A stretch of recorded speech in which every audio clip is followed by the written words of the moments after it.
we're here with Katy Daniels of Carpathian Wines talking about Central European wines.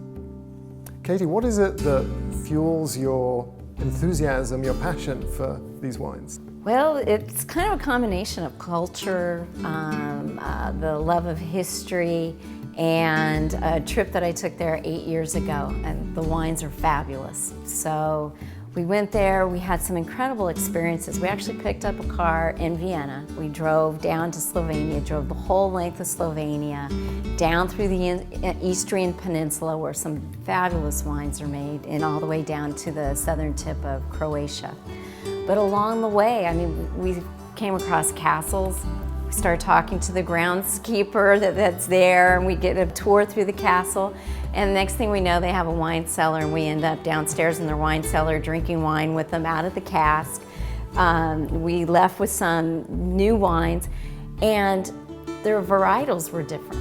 You know, I'm from California. I'm used to a California Chardonnay, usually a heavy oak to it, big Cab Sauvignons, and over there they had a Pinot Blanc, Chipon, which is a Slovenian dry ferment. They had Plavik Mali, which is this really bold red wine. The parent of the Zinfandel actually came from this region. So it just, started snowballing, and never expected to even start importing wine. It just became a time for me to change direction. So about 8 years after our first trip, just decided to import these wines and bring the culture from there that people don't know about. New varietals that we don't get to experience here just because our climate's different. You can't find a California style wine over there, and vice versa. So to bring this culture and these fabulous wines here, and then also open up the free market to these winemakers, because they've been in obscurity for a long time. So it's exciting, and for me, it's this mix of culture and history. So it sounds like they kind of went off the map. What happened? Why did they go dark? When World War I started, they started getting cut off from the rest of Europe. Things started going into disrepair, and then World War II. Then the Yugoslavia Union was formed, and they went under socialist rule, and that was it. They were cut off from the free market. But early 1700s, they were the wine area. So these are wines that a lot of people aren't aware of, even experts, it seems, because the volumes are small, it's more of a craft setting. Sommeliers mostly know about the Tokaj Asu wine. A common thing is a lot of people will ask, oh, do you have a Tokaj? Well, Tokaj is the actual region. Asu is the style of the dessert wine. But also out of these regions, they have beautiful dry white wines. A lot of aromaticness to them, nice balance of fruit with acid. And so are the methods that are used in Central Europe, are they the same methods that we're familiar with?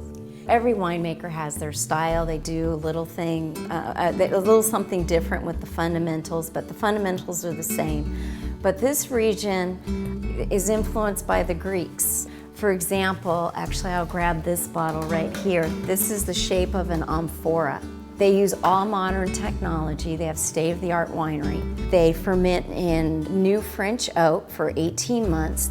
But after fermentation in the oak barrel, they pump the wine into a 7-foot clay amphora. It's this big clay terracotta pot that's cured, that the Greeks used to use, and actually goes back to Mesopotamian times. They reseed it in the cellar floor because the temperature is constant, and then they age it another year.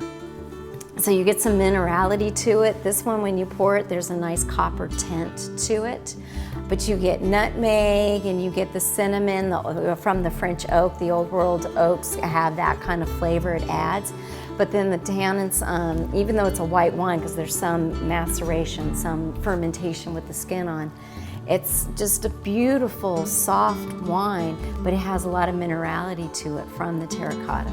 So it's just an ancient technique they're blending with the state-of-the-art technology. So this is a long way from the mass production, industrialized processes. I don't have mass-produced wines.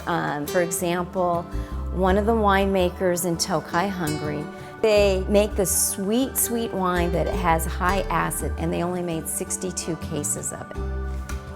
It's a special wine. It's only a 375 milliliter bottle. No one else could get it, but I ended up with some cases of it.